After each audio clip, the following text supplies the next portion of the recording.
Howlgalka hubinta gaadiidka xilligan booliiska ay sameynayaan waa waqti gabaldhac ah, anfurka iyo salaada maqribna ay soo dhow yihiin. Ujeedada laga leeyahay waa bulshada inay ku nabad anfuraan si looga hortago dhagaraha cadowga, oo waqtiyada qaar dhibaateeya shacabka ku guda jira waajibaadka bisha barakeysan ee Ramadaan. Iyagoo gudanaya hawshooda qaran ee u adeegista bulshada, haddana kama mashquulin oogista salaada Eebbe, waxayna markasta booliisku ay u taagan yihiin ilaalinta hantida muwaadinka, sharaftooda iyo hantidooda intaba. Waxayna sidoo kale la dagaalameen waxyaabaha maanka dooriya oo dhibaatooyin ku haya isticmaalayaasha mukhaadaraadka noocyadiisa kala duwan. Booliiska magaalada Jowhar oo laba jibaaray shaqooyinkoodii maalinlaha ahaa inta lagu guda jiro bisha barakeysan ee Ramadaan, ayaan ka wareysanay taliyaha saldhigga booliiska magaalada Jowhar, Bashiir Xasan Xaalfooy, oo sheegay in la adkeeyay amniga magaalada, sidoo kalena ay soo qabteen shabakad isku xiran oo ka tirsanaa khawaariijta Al-Shabaab, kuwaas oo dhowaan sharciga la horgeyn doono. Amniga magaalada Jowhar waqti waxaan galnay Ramadaankan waxa waaye barakadiisu wataa dadka masoomayaasha iyo dadka oo xun oo xaafadaha ku laalaabanayo ciddii aan soonayn in la soo sheego si aan u wada qabanno dadweynaha ay nala shaqeeyaan, dadka masoomayaasha aan ka wada shaqeyno. waxaa kaleento dadka oo nabadiidka xilliyada ay ku soo dhuntaan meelaha, waxaa la rabaa dadweynaha asiga indha noo anaga dadweynaha ayakana daba soconnaa sidii aad noola shaqey jirteen. waxaan idinka codsanaynaa inaad noola shaqeysaan dadka xun oo amni darrada ka shaqeynayo iyo meelay ku dhuumanayaan idinka arki karo. anaka gacmii idinka indhiya nooti, anakana gacmii idin nahay inaan wada shaqeyno oo iska qabanno wixii xumaan beledkeena u keenayo. dadweynaha reer Jowhar intaasaan ka codsanaa.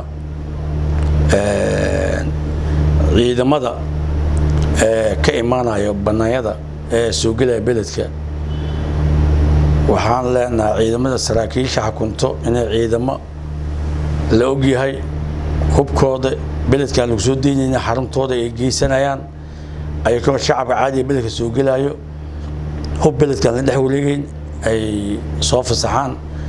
ciddii beledka idoo hubku dhex wadato ama ciidan ha noqoto aan shaqo ku lahayn, ciidanka ka shaqeeya beledka amniga maahane ciidan kor ka imaanayo, ama ha noqdo macaawisley, cid qoray beledka la wareegi karta ma leh. beledka markuu soo galo xarunta ugu dhow hubkiisa ha dhigto, dadweynihiisa ka mid noqdo. shaqadii loogu talagalay hadduu ku yimaado fasax uu ku yimaado, fasaxiisa qaato, waa soo dhaweeynaa, waa qadirinaynaa, laakiin beledka amnigiisa inuu nala ilaaliyo. mas-uuliyiinta ay kasoo tegayaan ay amarkaas faraan ciidanka, ayakana intaasaan ka codsanaynaa. dadweynahana waxaan ka codsanaynaa wixii ay gara waayaan ambay ka shakiyaan si dhow iyo si dhow inay noola shaqeeyaan ay noo soo sheegaan. anakana habeen iyo maalin waxaan u taagannahay amniga in gacan ula siiyana waa codsanaynaa. Taliyaha saldhigga booliiska magaalada Jowhar ayaa sidoo kale tilmaamay in si aad ah kaga taxadireen dhagarta kooxda khawaariijta Al-Shabaab. marar badan ay isku dayeen, haddana waxa waaye intii iyo ka badan aniga waa fiijiganahay. waxaan u fiijiganahay inaan cadowgaas iska qabanno, habeen iyo maalin shaqo kale uma hayno, ayaga bisaan u taagannahay.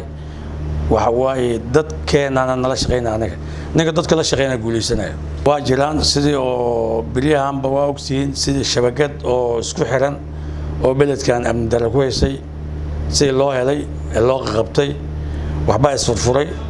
anagana dadaalka waa kordhinay, ayakana kulley dhagartooda waa wadaan.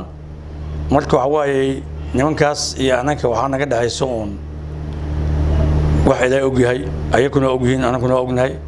dadweynaha ayaa waxaa la rabaa wixii saxda inay la jiraan ay la shaqeeyaan. meesha dadweynuhu la jirayna aana guusha u dhammaanaysaa. marka dadweynaha waxaan ka codsanaynaa, anaga waa dadaalaynaa.